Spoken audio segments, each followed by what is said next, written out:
दोस्तों नमस्कार। सरल नर्सिंग के ऑनलाइन प्लेटफॉर्म पे आपका स्वागत है। आज अपन कम्युनिटी हेल्थ नर्सिंग के अंदर अपन अपना अगला टॉपिक जो है फैमिली प्लानिंग वो आज अपन करेंगे डिस्कस। 8 क्लास अपनी CHN की 7 क्लासें अपलोड हो चुकी हैं, है ना। किसी कारणवश कोई नहीं देख पाए तो मेरे सरल नर्सिंग ऑनलाइन क्लास के यूट्यूब चैनल पर जाके प्लेलिस्ट में सिस्टमेटिक रूप से सीक्वेंसली सारी क्लासें अरेंज की गई हैं, आप देख सकते हैं। ठीक है, 8 क्लास में अपन आज CHN में डिस्कस करेंगे फैमिली प्लानिंग, परिवार नियोजन। उसमें अपन डिस्कस करेंगे परिवार नियोजन के तरीके। ठीक है, अपन डिस्कस करेंगे फैमिली प्लानिंग। जैसे ही फैमिली प्लानिंग जो वर्ड है आता है तो एक ही जो वर्ड है वो दिमाग में आता है, वो आता है क्या?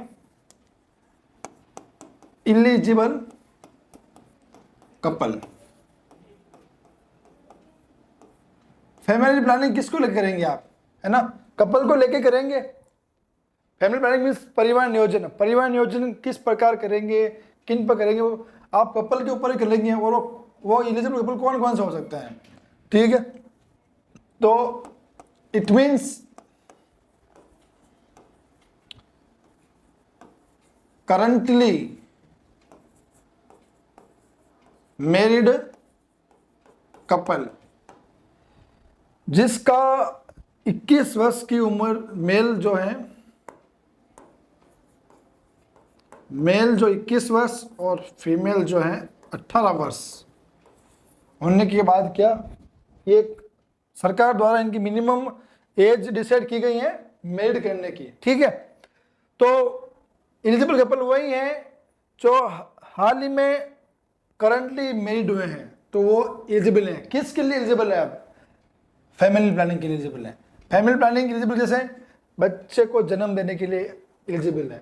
ठीक है, इस प्रकार अगर कोई 2 साल का गैप चाह रहा है तो आप उनको किस प्रकार से फैमिली प्लानिंग पर एजुकेशन दोगे। अगर कोई 3 साल का अगर गैप चाह रहा है तो आप किस प्रकार फैमिली प्लानिंग के एजुकेशन दोगे। तो ये सारे अपन का जो मेन टॉपिक है इस पर ही होगा, एलिजिबल कपल। क्योंकि एक सिंगल आदमी को अपन नहीं दे सकते हैं क्या फैमिली प्लानिंग। ठीक है, 2 होंगे तो ही अपन फैमिली प्लानिंग उनको दे पाएंगे। ठीक है, ये मोस्टली निर्भर करता है अपने हेल्थ एजुकेशन पर। ठीक है, फिर आता है टारगेट कपल।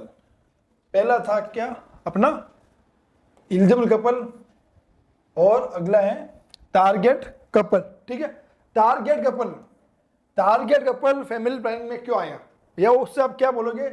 जिस कपल के 2 and more children, living children हो, नॉन एज टारगेट कपल। अब इनकी फैमिली प्लानिंग में क्या जरूरत पड़ी?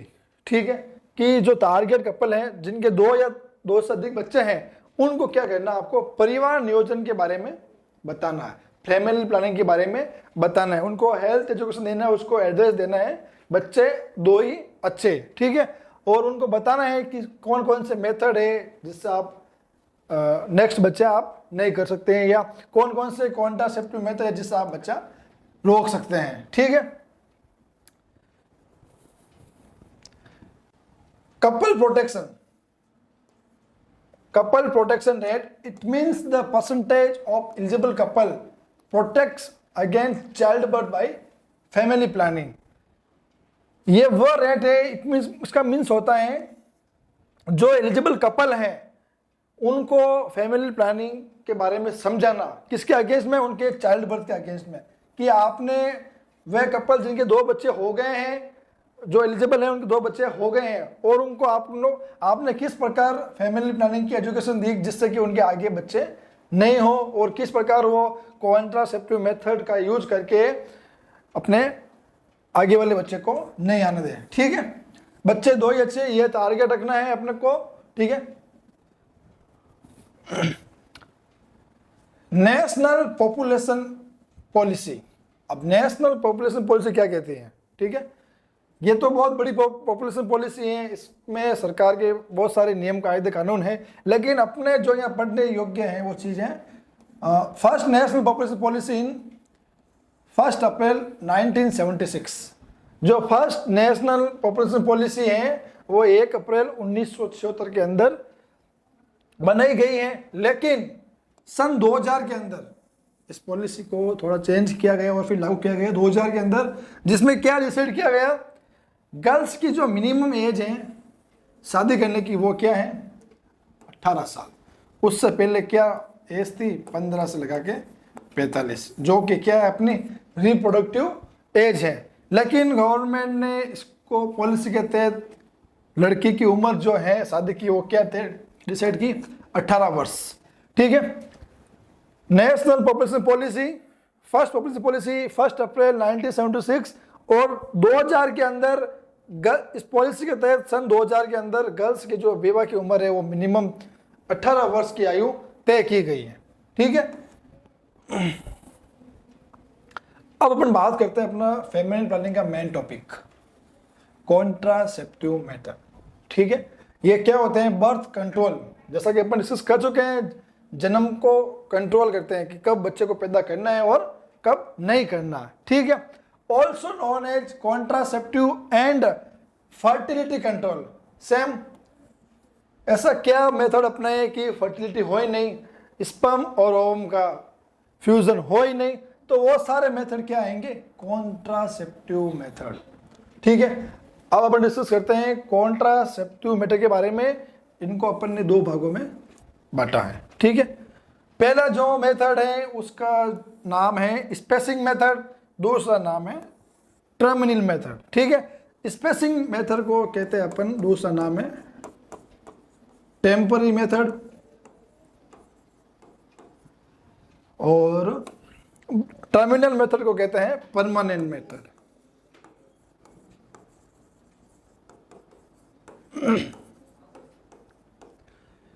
टेम्पररी मेथड का आप कब हेल्थ एजुकेशन दोगे, एक एलिजिबल कपल को या कोई भी कपल को, या तो उसने करंटली शादी की है, कोई चाह रहा है कि 2 साल का गैप चाहिए, 3 साल का गैप चाहिए। ठीक है। या एक बच्चा होने के बाद 3 साल का गैप चाहिए, तो क्या होंगे, हम क्या देंगे, टेम्पररी मेथड देंगे। 2 या 2 से अधिक बच्चे हो गए हैं तो अपन उसको क्या करेंगे, परमानेंट मेथड देंगे कि भाई अब आपको आगे बच्चे की जरूरत नहीं है, आप 2 या 3 बच्चे हो गए हैं। ठीक है। तो उनके लिए अपन देंगे परमानेंट मेथड। आगे अपन डिस्कस करेंगे परमानेंट मेथड कौन कौन से हैं। सबसे पहले अपन डिस्कस कर रहे हैं टेम्पररी मेथड, जिसको क्या बोलते हैं, स्पेसिंग मेथड। ठीक है। यहां पर स्पेसिंग इसलिए नाम आए हैं क्योंकि अगर कोई कपल है जिनके एक बच्चा हो गया है, ठीक है, अब 2 बच्चों के बीच का जो स्पेस है होना चाहिए 3 वर्ष। तो ये इस 3 वर्ष को स्पेसिंग करने के लिए जो मेथड काम में लिए जाते हैं उनको कहते हैं स्पेसिंग मेथड, और जिनको बोलते हैं टेम्पररी मेथड। टेम्पररी मतलब कुछ समय के लिए, साल, 2 साल, 3 साल। ठीक है। अब डिस्कस करते हैं अपन टेम्पररी मेथड। टेम्पररी मेथड में सबसे पहले अपन लेंगे नेचुरल मेथड। नेचुरल मेथड में होता है coitus withdrawal method. Coitus withdrawal method होता है before ejaculation deposit the sperm outside the vagina. Before ejaculation of the sperm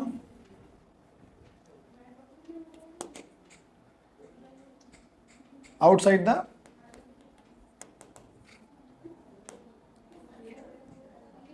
vagina।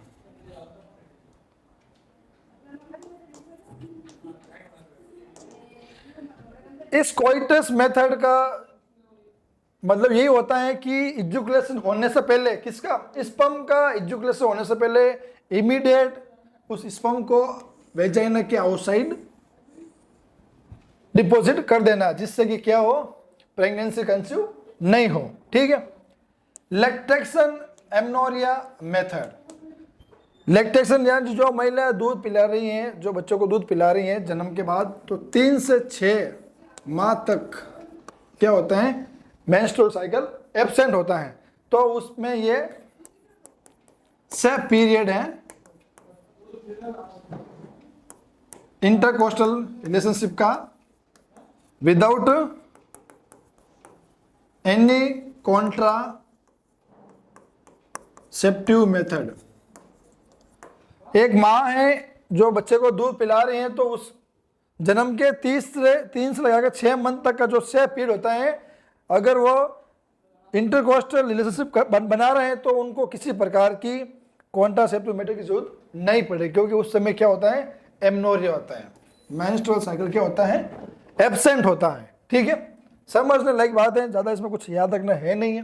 ठीक है, सेफ मेथड कौन सा है, before 7 days and after 7 days of menstrual cycle, no need any contraception during intercostal. Menstrual cycle के 7 दिन पहले और menstrual cycle के 7 दिन बाद, ये जो पीरियड है, इस पीरियड को बोलते हैं सेफ पीरियड, क्योंकि इसमें ओवम का क्या नहीं होता है, ओवुलेशन नहीं होता है। ठीक है, तो इसमें क्या है, no need of any contraceptive during sexual intercourse. ठीक है, अब अपना अगला मेथड पढ़ रहे हैं, बैरियर। अपन पढ़ रहे हैं टेम्पोरल में अपन ने पहले डिस्कस किया नेचुरल मेथड जो अपने हाथ में है, किसी प्रकार का कोई डिवाइस या किसी प्रकार के साधन की जरूरत नहीं है। कोइटस विथड्रॉल मेथड के स्पर्म आने से पहले ही अपन स्पर्म को वेजाइना के बाहर गिरा देंगे। लैक्टेशन अमनोरिया मेथड, इसमें अमनोरिया मेंस्ट्रुअल साइकिल एब्सेंट रहती है। एक गर्भवती महिला जो बच्चे को जन्म देती है, फिर दूध पिलाती है ना, तब 6 माह तक, जिसको बोलते हैं परपेचुअल पीरियड, उस समय क्या होता है, मेंस्ट्रुअल साइकिल एब्सेंट होता है और यह सेफ पीरियड होता है। इसके दौरान आप सेक्सुअल इंटरकोर्स कर सकते हैं विदाउट एनी कॉन्ट्रासेप्टिव मेथड। ठीक है, और फिर safe period before 7 days, after 7 days of menstrual cycle, no need of any contraception during sexual intercourse. ठीक है, अगला अपना सेकंड है टेम्पररी मेथड में बैरियर मेथड। पहला था अपना नेचुरल, ये बैरियर मेथड। बैरियर मीन्स क्या होता है, हिंदी में अगर समझने का प्रयास करें तो बाधा। ठीक है, ये तो नेचुरल थे, वो अपने हाथ में थे, ठीक है, अंडरस्टैंडिंग में थे। अब ये बैरियर बाधा लाने के लिए कुछ ना कुछ डिवाइस होता है। ठीक है, इसके एग्जाम्पल्स आप समझ जाओगे ना, मेल कॉन्डम्स, फीमेल कॉन्डम्स और फीमेल डायफ्राम इसके बेस्ट एग्जाम्पल है किसके, बैरियर मेथड के। तीसरा अपना जो मेथड है किसका, टेम्पररी मेथड, वो है इंट्रा यूटेराइन डिवाइस, जिसको क्या बोलते हैं अपन, IUD। अब अपन क्या करते हैं, IUD को अपन ने 3 भागों में बांटा है। इंट्रा यूटेराइन डिवाइस को अपन ने वापस 3 भागों में बांटा है। अपन पढ़ रहे हैं टेम्पररी मेथड में अपने पढ़ लिया नेचुरल मेथड के बाद में अपन ने पढ़ लिया बैरियर मेथड के बाद अपन डिस्कस करते हैं IUD। और अपन अब क्या करते हैं, IUD को बांटते हैं 3 भागों में, फर्स्ट, सेकेंड और थर्ड। ठीक है, फर्स्ट जनरेशन IUD, ठीक है, सेकेंड जनरेशन IUD, ठीक है, और थर्ड जनरेशन IUD। अगर एग्जाम में क्वेश्चन भी आ जाए IUD कितने प्रकार के होते हैं, 3 प्रकार के होते हैं, फर्स्ट, सेकंड और थर्ड जनरेशन IUD। ठीक है, अब अपन डिस्कस करते हैं फर्स्ट जनरेशन में क्या होता है, सेकंड जनरेशन में क्या होता है और थर्ड जनरेशन में क्या होता है। ठीक है, फर्स्ट जनरेशन IUD, ठीक है, ये नॉन मेडिकेटेड है, IUD। ठीक है, अगर नॉन मेडिकेटेड IUD का एग्जांपल आ जाए तो आपको क्लिक करना है फर्स्ट जनरेशन IUD, या नॉन मेडिकेटेड कॉन्ट्रासेप्टिव मेथड का नाम आ जाए तो आपको करना है फर्स्ट जनरेशन IUD। इसका बेस्ट एग्जांपल है lips loop double S size shape का डिवाइस होता है ना, lips loop. Example of first generation IUD lips loop. ये भी सवाल एग्जाम में आ चुका है, second generation IUD, second generation IUD, second generation IUD copper T. ठीक है, कॉपर टी को अपन ने यहाँ पे दो भागों में बांटा है। ठीक है, कॉपर टी को अपन ने यहाँ पे दो भागों में बांटा है, copper T T20 type B और copper T T380 type A. अब देखो इनमें क्या क्या होता है, क्योंकि अपन पढ़ रहे हैं टेम्पररी मेथड, मतलब कुछ समय के लिए मेथड है ना। तो ये कॉपर T220 जो होती है 220 टाइप बी होती है, ये यूजिंग फॉर 4 ईयर, 4 वर्ष तक के लिए कॉन्ट्रासेप्टिव मेथड का काम करती हैं, है ना। 4 वर्ष तक ये प्रेगनेंसी को कंसीव होने से क्या करती है, रोकती है। और कॉपर T380 टाइप ए ये 10 साल तक के लिए, अब किसी एलिजिबल कपल के एक बच्चा हो गया मेड होने के बाद, अब वो चाह रहे हैं मुझे 10 वर्ष का स्पेसिंग चाहिए, 10 वर्ष का गैप चाहिए, तो आप उसको एडवाइस करोगे यूजिंग कॉपर T380 टाइप ए। अगर किसी को 4 वर्ष का गैप चाहिए, स्पेस चाहिए 2 बच्चों के बीच का, तो आप यूज करोगे कॉपर T220 टाइप बी। ठीक है, ये हो गया सेकेंड जनरेशन का example copper T. First generation का एग्जांपल लिपस लूप, है ना, जो डबल एस आई शेप का डिवाइस है। ठीक है, और ये नॉन मेडिकेटेड भी है। अब अपन डिस्कस करते हैं थर्ड जनरेशन आईयूडी।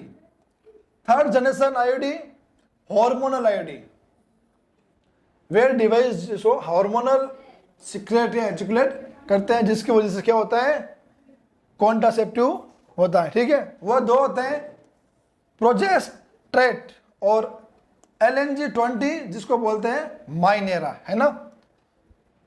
LNG का फुल फॉर्म होता है लियोनोर गैस्टेरॉल। ये एक प्रकार का, ये दोनों हार्मोनल डिवाइस आईयूडी के एग्जाम्पल हैं। कौन कौन से, प्रोजेस्टेट और LNG-20 जिसका दूसरा नाम है माइरेना। ठीक है, ये है थर्ड जनरेशन।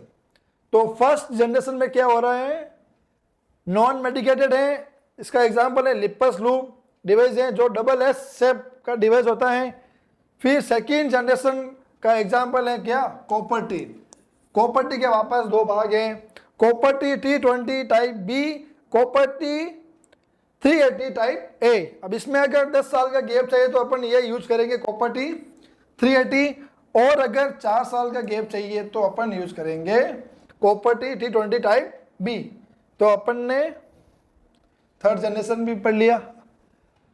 ठीक है, तो अपन ने 3 तो मेथड पढ़ लिए, नेचुरल, बैरियर और आईयूडी। अब मैकेनिज्म ऑफ आईयूडी, आईयूडी क्या मैकेनिज्म है, ठीक है, कैसे काम करता है, ये सेल्यूलर और बायोकेमिकल चेंजेस करता है। ठीक है, hormonal IUD increase the viscosity of mucus, जो इन सर्विक्स के अंदर क्या करता है, म्यूकस की विस्कोसिटी को क्या करता है, इंक्रीज करता है, जिससे कि बैरियर होता है किसमें, स्पर्म और ओवम में, जिससे कि प्रेगनेंसी कंसीव नहीं होंगी। अब अपन बात करते हैं timing of IUD insertion. IUD कब लगानी चाहिए, उसका टाइमिंग क्या है ना। ऐसा ध्यान नहीं जब मन चाहे तब लगा दे, उसका भी कुछ फिक्स टाइम होता है। ठीक है, immediate after menstrual with in 7 to 10 days। Menstrual cycle के खत्म होने के बाद 7 दिन के अंदर आईयूडी इंसर्ट करनी चाहिए, क्योंकि 7 दिन तक क्या होता है, ओवम का फॉर्मेशन होता है, ओवम एजुकुलेट नहीं करता है। तो 7 दिन से पहले पहले आईयूडी लगनी चाहिए। एक तो ये हो गया। पोस्टमार्टम पीरियड, डिलीवरी के बाद, है ना, during first week of after delivery. Postmortem period, delivery के फर्स्ट वीक के अंदर ही आईयूडी लग जानी चाहिए, या पोस्ट परप्यूरियम पीरियड।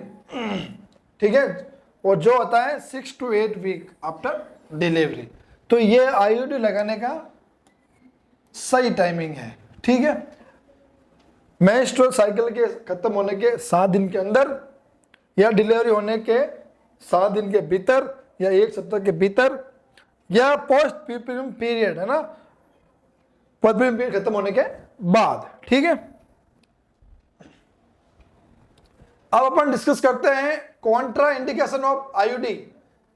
आईयूडी के कॉन्ट्रा इंडिकेशन क्या होंगे, कब कब अपन आईयूडी नहीं लगाएंगे। ठीक है, सबसे पहले हो गया सस्पेक्टेड प्रेगनेंसी, है ना। यहाँ आप पहले कॉन्ट्रा इंडिकेशन का मतलब समझिए कि किस कंडीशन में अपन ये आईयूडी डिवाइस नहीं लगाएंगे। तो वही पहली कंडीशन हो गई सस्पेक्टेड प्रेगनेंसी, है ना। PID, pelvic inflammatory disease. अगर पेल्विक या पीआईडी इंफ्लामेटरी डिजीज है तो अपन आईयूडी नहीं लगाएंगे। अगर सस्पेक्टेड प्रेगनेंसी, अगर आपको लगता है कि ये गर्भवती महिला हो सकती है, तब भी आप आईयूडी नहीं लगाएंगे। और कैंसर, अगर किसी प्रकार का कैंसर है, या सर्विस कैंसर ले लो, है ना, या वेजाइना ले लो, या यूट्रस, या फेलोपियन ट्यूब, किसी प्रकार का भी कैंसर है तो अपन आईयूडी नहीं लगाएंगे। मेनोरिया, है ना, मेनोरिया मीन्स होता है एक्सेसिव ब्लीडिंग, अगर ज़्यादा ब्लीडिंग हो रही है तब भी अपन आईयूडी नहीं लगाएंगे। और एनीमिया, है ना, अगर किसी गर्भवती महिला या नॉन प्रेग्नेंट वुमेन या एलिजिबल कपल जिसका एनीमिया, जो एनीमिया से जूझ रही है, जिसका एचबी लेवल बहुत ही कम है ना, 7 से 8 एचबी है, तो वो एनीमिया कहलाएगी। और इस कंडीशन में क्या करना है, आपको आईयूडी इंसर्ट नहीं करनी है। ठीक है, 7 से 8 ग्राम पर डीएल। ठीक है, ये तो हो गए सारी कंडीशन। कौन सी, कि इस कंडीशन में अपन आईयूडी नहीं लगाएंगे। इसमें क्या होती है, कॉन्ट्रा इंडिकेटर होती है। ठीक है, अब अपन डिस्कस करते हैं साइड इफेक्ट ऑफ आईयूडी। क्या आईयूडी लगा दी, अब उसके साइड इफेक्ट क्या हो सकते हैं। मेडिकल में हर चीज के साइड इफेक्ट होते हैं, चाहे कोई सा भी आप प्रोसेस करो, चाहे कोई भी से भी आप टेबलेट लो, है ना, सब के होते हैं अपने अपने साइड इफेक्ट। ठीक है, पहला साइड इफेक्ट ब्लीडिंग होने के चांसेस रहेंगे अगर आपने आईयूडी लगाई है तो। पेन ऑफ आईयूडी साइड, जिस साइड लेफ्ट या राइट, जिस साइड अगर आईयूडी लगी है उस ओर पेन होने के चांसेस ज़्यादा रहेंगे। पीआईडी, आईयूडी लगने के बाद कई बार क्या होता है, पीआईडी हो जाता है, पेल्विक इन्फ्लामेटरी डिजीज। ठीक है, या पेल्विक परफोरेशन मीन डिस्चार्ज, अगर पेल्विक में कोई पस डिस्चार्ज या किसी प्रकार डिस्चार्ज होने लग जाता है आईयूडी लगने पर। या एक्टोपिक प्रेगनेंसी भी हो सकती है। अब डिस्कस करते हैं हार्मोनल कॉन्ट्रासेप्टिव मेथड। अभी तक अपन क्या पढ़ रहे हैं, अभी तक टेम्पररी पढ़ रहे हैं। टेम्पररी में अपना चौथा है हार्मोनल कॉन्ट्रासेप्टिव मेथड। इसमें हो गया माला एन और माला डी और कंबाइंड पिल्स। ठीक है, माला एन माला डी दोनों एक ही हैं। ठीक है, माला एन जो होती है वो होती है गवर्नमेंट सप्लाई में, और माला डी होती है ये प्राइवेट सप्लाई में, दोनों एक ही है। और कंबाइंड पिल्स जो एस्ट्रोजन और प्रोजेस्टेरोन से मिलके बनी होती है कंबाइंड पिल्स। ठीक है, अपन डिस्कस करते हैं माला के बारे में। माला एंड माला डी किससे बनी होती है, कंपोज्ड बाई लीवोनोजेस्ट्रोल, जिसमें लीवोनोजेस्ट्रोल की मात्रा होती है 0.15 mg, और इथिलेस्ट्रोल जिसकी मात्रा होती है 30 mg। इनके जो टेबलेट की संख्या होती है कितनी, 21 होती है। एक स्ट्रिप आती है जिसमें 28 टेबलेट होती हैं, 7 के सीक्वेंस है, तो 21 टेबलेट तो होती हैं जिनका कॉम्बिनेशन ये होता है लीवोनोजेस्ट्रोल और इथिलेस्ट्रोल। ठीक है, और उसमें 7 टेबलेट क्या होती हैं, आयरन की, 7 टेबलेट आयरन की। ठीक है, तो 21 + 7 = 28। 28 टेबलेट की क्या आती है, एक स्ट्रिप आती है। ठीक है, जिसमें 7 क्या होती है, आयरन की टेबलेट होती है, और शेष 21 टेबलेट ये इसका कंपोजिशन ये होता है। उसमें क्या होता है, लीवोनोजेस्ट्रोल और इथिलेस्डाइल। इसमें जो कंपोजिशन होता है वो होता है 0.15 और इसका कंपोजिशन होता है 30 mg। ठीक है, ये माला एन या माला डी का क्या है कंपोजिशन, बहुत ही इंपॉर्टेंट है, नोट कर लीजिएगा, एग्जाम में आ भी रखा है ये। ठीक है, माला एन माला डी में कंफ्यूज नहीं होना है, दोनों एक ही है। गवर्नमेंट सप्लाई में आपको मिलेगी माला एन और वही चीज अगर आप प्राइवेट लोगे तो माला डी मिलेगी। अगला पिल्स आता है अपना हार्मोनल प्रोजेस्टेरोन ओनली पिल्स, है ना, इसके नाम में इसका मीन्स है इट कंटेन ओनली प्रोजेस्टेरोन। इस टेबलेट में ओनली प्रोजेस्टेरोन ही कंटेन रहता है। ठीक है, कंबाइंड में क्या हो रहा था, प्रोजेस्टेरोन और एस्ट्रोजन दोनों थे। ठीक है, अब प्रोजेस्टेरोन की अलग टेबलेट आती है, उसमें ओनली फॉर क्या होता है प्रोजेस्टेरोन होता है। ठीक है, साइड इफेक्ट है ना, हार्मोनल मेथड के साइड इफेक्ट अपन ने पहले जो पढ़े थे वो थे आईयूडी के साइड इफेक्ट, और अब अपन पढ़ रहे हैं हार्मोनल मेथड के side effect. CVS, CVS means होता है कार्डियोवास्कुलर सिस्टम डिजीज, है ना, कार्डियोवास्कुलर डिजीज होने के पूरे चांसेस हैं। ठीक है, और कैंसर, कैंसर, ठीक है, कैंसर भी हो सकता है ना, चाहे वो ब्रेस्ट कैंसर हो, चाहे सर्विक्स कैंसर हो, चाहे फेलोपियन ट्यूब कैंसर, मतलब रिप्रोडक्टिव ऑर्गन संबंधी कोई सा भी कैंसर हो सकता है। और क्या होता है वेट गेन, वेट गेन हो सकता है, माइग्रेन हो सकता है, हेडेक हो सकता है ना, दोनों में है तो सर का दर्द है, माइग्रेन में क्या होता है वन साइड दर्द, हेडेक में पूरा हेड पेन करता है। और लीवर और गोल ब्लैडर के संबंधित भी डिजीज हो सकती है। ठीक है, ये हो गए साइड इफेक्ट किसके हार्मोनल मेथड के। अब अपन डिस्कस करते हैं पांचवा पोस्ट कंसेप्शनल मेथड। अभी तक अपन क्या पढ़ रहे हैं, अभी तक भी अपन टेम्पररी मेथड पढ़ रहे हैं, है ना, अभी तक अपन क्या पढ़ रहे हैं टेम्पररी मेथड पढ़ रहे हैं। ठीक है, दो भागों में बांटा अपन ने कॉन्ट्रास्ट मेथड को, टेम्पररी मेथड और परमानेंट मेथड। अपन पढ़ रहे हैं टेम्पररी मेथड। सबसे पहले अपन ने पढ़ा नेचुरल मेथड, ठीक है, उसके बाद में अपन डिस्कस किया बेरियर मेथड, ठीक है, दूसरा, तीसरा अपन ने इंट्रा यूट्राइन डिवाइस मेथड, चौथा आपने डिस्कस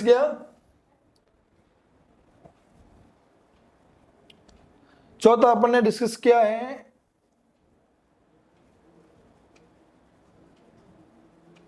हार्मोनल कॉन्ट्रासेप्टिव मेथड। और अब अपन डिस्कस करते हैं अपना पांचवा मेथड, टेम्पररी का पांचवा मेथड, पोस्ट कॉन्सेप्शन मेथड। इसका मीन्स क्या है, कंसेप्शन हो गया है, गर्भ धारण हो गया है, ओवम और स्पर्म का फ्यूजन हो गए हैं, जाइगोट बन गया है, एम्ब्रियो बन गया है, लेकिन क्या करना है आपको टर्मिनेट करना है। ठीक है, अनचाहिए अनवांटेड प्रेगनेंसी हो गई है, उसको करना है टर्मिनेट, है ना। Medical termination of pregnancy act 1971 के तहत क्या करना आपको, मेडिकल टर्मिनेशन प्रेगनेंसी एक्ट 1971 के तहत आपको क्या करना है, उसका टर्मिनेशन करना है। जो भी कंसेप्शन हुआ है उसका क्या करना है, टर्मिनेशन करना है। एक तो ये हो गया। और abortion before 20 week of gestation. Abortion कब होता है, 22 वीक से पहले जो भी अबॉर्ट होता है उसको क्या बोलते हैं अपन, अबॉर्शन। तो अपन अबॉर्शन भी कर सकते हैं, अगर समय कम हुई है 20 वीक तो उसमें अपन क्या करते हैं, अबॉर्शन कर सकते हैं। लेकिन 20 या 22 वीक में बाद अपन अबॉर्शन नहीं कर सकते हैं, इसकी इजाजत हमें सरकार नहीं देती है। ठीक है, अब अपन डिस्कस करते हैं परमानेंट मेथड। परमानेंट मतलब वो तो थे अपन पढ़ रहे थे टेम्पररी मेथड कि भाई कुछ समय के लिए, ज्यादा से ज्यादा 10 साल तक के लिए अपन गर्भवती होने से पहले रोक सकते हैं महिला को। ठीक है, अब पढ़ते हैं परमानेंट मतलब हमेशा के लिए। भाई ये अपन किसको देंगे, जिसके 2 या 2 से अधिक या मतलब 3 बच्चे हो गए, उनको अपन देंगे क्या, परमानेंट मेथड। ठीक है, जिसको क्या बोलते हैं स्टेरिलाइजेशन, स्टेरिलाइजेशन। ठीक है, इसका मीन्स और होता है नसबंदी, जिसको अपन बोलते हैं अपनी भाषा में नसबंदी। ठीक है, ट्यूबेक्टोमी, ट्यूबेक्टोमी होती है किसकी, फीमेल की। जिसको बोलते हैं अपन फीमेल स्टेरिलाइजेशन, और वेसेक्टोमी मेल स्टेरिलाइजेशन। ठीक है, पुरुष नसबंदी को बोलते हैं सॉरी वेसेक्टोमी, और ट्यूबेक्टोमी को बोलते हैं मेल स्टेरिलाइजेशन बोलते हैं महिला नसबंदी। ठीक है, अब समझते हैं दोनों है क्या। सबसे पहले देखते हैं अपन ट्यूबेक्टोमी। इट मीन्स, इसका मतलब surgical cutting and ligation of fallopian tube. Surgical cutting या लिगेशन का मीन्स होता है रिंग पहना के उसको टाइट करना या उसको बांधना। ठीक है, जिससे कि क्या हो, प्रिवेंशन ऑफ ओवल ट्रेवल। जो ओवम है, एक मिनट आपको बता रहा हूं मैं। ठीक है, ये हो गया ओवेरी। ओवेरी से क्या होगा, ओवुलेशन रिलीज होगा। अब ये रिलीज हो गया, यहाँ तक आ रहा है ना, यहाँ से इस पर मार रहे हैं। ठीक है, तो यही क्या होगा, यह हो जाएगा इन्फ्यूजन किसका, स्पर्म और ओवम का। फिर ये दोनों यहाँ से जाइगोट बना के या यूट्रस में आके क्या करेंगे, बच्चे का डेवलपमेंट करेंगे। ठीक है, लेकिन अपन को ये सारी प्रोसेस नहीं होने देनी है। अब इस ट्रेवल को रोकना है, जो ओवम रिलीज होकर यहाँ आ रहा है ना, उसको अपन को रोकना है। या तो अपन इसको कर देंगे सर्जिकली कटिंग, या इसका कर देंगे लिगेशन, रिंग आती है उसको आर्टिफिशियल रिंग, उसको टाइट कर देंगे, जिससे क्या होगा, इसके बाद में इसकी संरचना ऐसे हो जाएगी।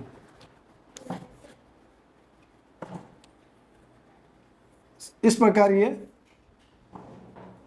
फैलोपियन ट्यूब को दोनों साइड से रिंगेशन कर दे, जिससे क्या होगा, ओवम ट्रेवल रुक जाएगा और ओवम बाहर आएगा ही नहीं। चाहे स्पर्म कितने ही आए तो क्या होगा, इन्फ्यूजन होगा ही नहीं कभी। ठीक है, तो ये तो होगी ट्यूबेक्टोमी, जिसको बोलते हैं अपन महिला नसबंदी या फीमेल स्टेरिलाइजेशन। ठीक है, अब अपन देखते हैं वेसेक्टोमी। वेसेक्टोमी मेल, जिसको बोलते हैं मेल स्टेरिलाइजेशन।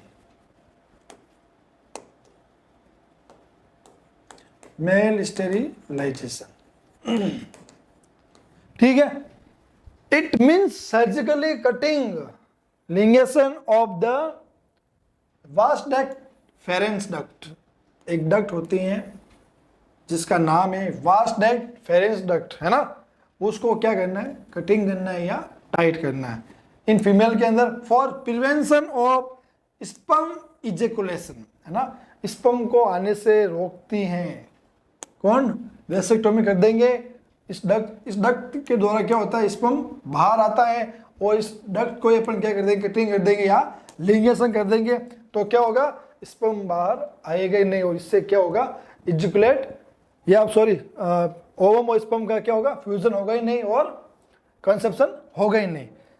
तो दोस्तों, आज अपन ने आज की क्लास में फैमिली प्लानिंग के अंदर अपना जो टॉपिक लिया उसमें अपन ने जो मेन पढ़ा है कॉन्ट्रासेप्टिव मेथड, है ना। कॉन्ट्रासेप्टिव मेथड अपन दो भागों में बांटा है और अलग अलग अपन ने डिस्कस किया है। एग्जाम की दृष्टि से बहुत ही इंपॉर्टेंट है। मैं आपको एक क्लिक कर रहा हूँ जो प्रीवियस एग्जामों में आए हैं, क्वेश्चन बता रहा हूँ।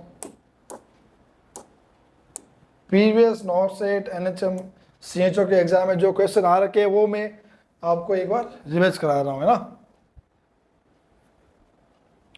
2-3 क्वेश्चन तो हर बार आते हैं, इसको लेके जो क्वेश्चन आ रखे हैं प्रीवियस एनएचएम के एग्जाम में, इसको लेके क्वेश्चन आ चुका है। Example of first generation ID, ये क्वेश्चन आ रखा है।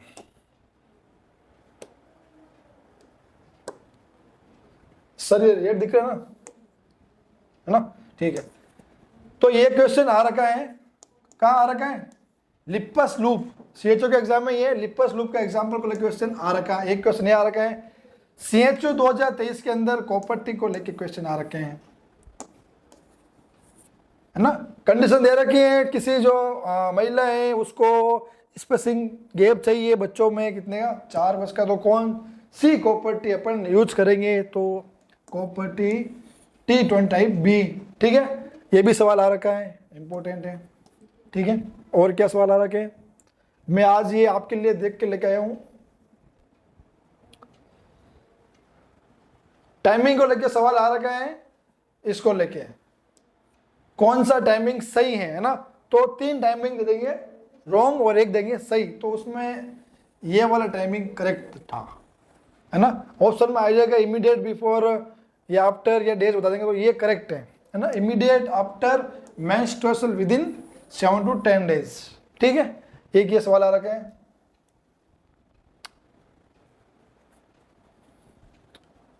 और बता रहा हूं मैं आपको कौन कौन से सवाल आ रखे हैं। कॉपर्टी को लेकर सवाल आ रखे, एक आ रखा है ओरल पिल्स मालाडी को लेके, है ना। इसको लेके सवाल आ रखा है। कंपोजिशन को लेके सवाल आ रखा है। कंपोजिशन क्या क्या होता है उसमें, या तो टेबलेट का पूछ लेंगे आपको या कंपोजिशन का पूछ लेंगे आपको। तो कंपोजिशन का सवाल आ रखा है कि मालाइन में क्या क्या कंपोजिशन होती हैं, ये आपको क्लिक करना है ना। आयरन का आपको क्लिक नहीं करना है, ठीक है। और कौन सा सवाल आ रखा है।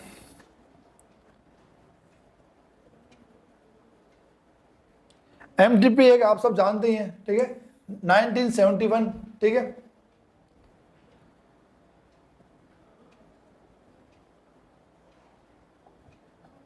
एक ये सवाल, ठीक है, मेल स्टेज के अंदर कौन सी डक्ट को क्या करेंगे, कटिंग करेंगे। तो वास डक्ट, फेरेंस डक्ट को क्या करेंगे, कटिंग या लिगेशन। तो ये जितने भी मैंने रेड कलर से पेन क्वेश्चन किए हैं ना, ये सारे सवाल आ रखे हैं, ठीक है। धन्यवाद दोस्तों। आज की क्लास में अपन ने फैमिली प्लानिंग के बारे में पढ़ा। फैमिली प्लानिंग होता क्या है, कपल्स क्या होते हैं, और मैथ कॉन्ट्रासेप्टिव मैटर के बारे में अपन ने डिस्कस किया। धन्यवाद दोस्तों।